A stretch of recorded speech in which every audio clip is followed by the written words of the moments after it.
Masa-masa tua itu memanglah masa yang membuat aktivitas terbatas. Banyak hal-hal yang dulu bisa dilakukan, salah satunya adalah begituan. Namun ketika sudah tua, mungkin hal tersebut akan susah untuk dilakukan kembali. Hal itulah yang terjadi pada wanita 70 tahun yang ada di film ini. Dirinya ingin sekali merasakan apa yang pernah dulu ia rasakan. Hingga pada akhirnya dia menemukan cara supaya bisa kembali merasakan surga dunia. Film dengan judul Mama Cross yang dirilis pada tahun 2023 yang lalu akan menceritakan kisahnya. Wanita itu bernama Nyonya Cross, tinggal bersama suaminya yang sedang menonton TV. Hari-harinya tidak banyak yang bisa mereka kerjakan, apalagi sang suami kerjaannya hanya makan, tidur, dan nonton TV saja. Sementara Nyonya Cross masih punya kesibukan, karena dia bisa menjahit, dia dipercaya untuk membuatkan dan mengurus kain patung Buddha Maria dan Yesus di gereja.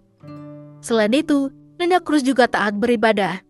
Selain bersama suaminya, Nyonya Cross juga tinggal bersama dengan cucunya bernama Vivi. Sementara ibunya Vivi berada di kota yang jauh dari mereka.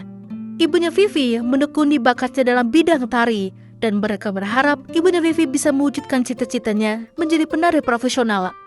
Suatu malam Nyonya Cross penasaran di mana ibunya Vivi itu berada. Katanya di sebuah kota bernama Wina. Dia mencarinya di internet namun terganggu oleh iklan yang usil. Karena tidak mengerti, pada akhirnya Nyonya Cross mengkliknya lalu muncullah video bokep. Nyonya Cross terkejut dan langsung mematikan tabletnya. Semenjak kejadian itu Nyonya Cross jadi kepikiran. Ingin rasanya dia merasakan apa yang ia lihat semalam itu. Dia boleh berfantasi dengan patung Yesus di depannya. Namun terganggu. Nyonya Cross tidak menyerah begitu saja. Dia mencoba itu pada suaminya, namun sayangnya suaminya tidak peka dan tidak mau. Mungkin sudah tua dan tidak kuat. Jadi malam itu ketika suaminya tertidur, Nyonya Cross masih sibuk di depan tabletnya dan mencari video begituan. Perlahan-lahan Nyonya Cross mulai berubah penampilannya supaya lebih terlihat segar. Ia juga merubah gaya rambutnya. Setelah itu dia pergi ke tempat di mana ada sebuah komunitas lansia yang ingin merasakan hal yang sama dengannya. Di sini, Nyonya Cross mendapatkan banyak pelajaran. Bahkan Nyonya Cross dipercaya untuk membuatkan mereka baju yang sedikit panas supaya terlihat lebih muda. Sebagai gantinya, Nyonya Cross diberikan sebuah alat untuk menganu, membagongkan.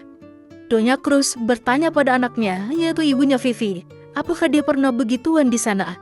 Maksud Nyonya Cross adalah, lebih baik ibunya Vivi tidak terlalu menyibukkan diri dengan menari. Kenapa dia tidak mencari pekerjaan yang lebih nyata saja? Pada akhirnya terjadi perdebatan kecil di sana. Hubungan mereka menjadi sedikit retak. Nyonya Cross dulunya adalah seorang wanita yang cantik dan anggun. Ibunya adalah seorang penjahit yang terkenal. Banyak baju-baju yang ia buat untuk para artis dan penyanyi terkenal. Dan bakatnya itu menurun padanya.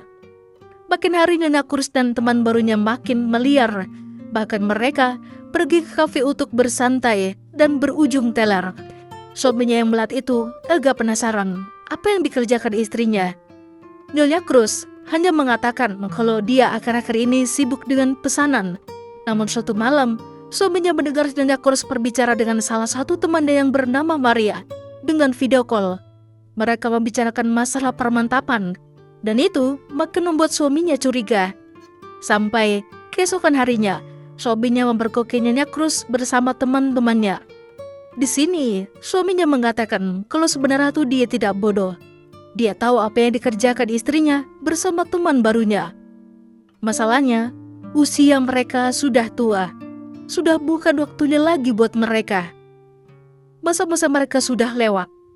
Nyonya Cross mengaku salah. Dia meminta maaf pada suaminya dan pergi ke gereja untuk melakukan pengakuan dosa. Semenjak itu, Nyonya Cross kembali seperti semula. Dia ingin melupakan hal-hal yang mungkin seharusnya tidak penting.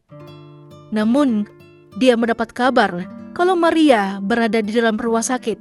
Dan sekarang, ya, jadi Maria selama ini mengidap kanker dan mungkin tidak akan lama lagi. Padahal Nyonya Cross sudah membuatkan baju yang lumayan seksi untuknya. Namun Maria meminta Nyonya Cross, lebih baik dia saja memakai. Dia juga meminta permintaan terakhir pada Nyonya Cross untuk menggunakan alat enak-enak yang diberikan di komunitas. Dan pada akhirnya, Nyonya Cross menepati janjinya. Namun sebelum itu dia meminta maaf pada anaknya dan mereka berbaikan kembali. Lalu di sini adalah puncaknya. Nyonya Cruz menggunakan alat itu dan dia serasa seperti melayang di surga. Ya, itulah tadi alur cerita film Mama Cruz. Jika kalian suka dengan video ini, jangan lupa untuk tinggalkan like dan sampai jumpa lagi.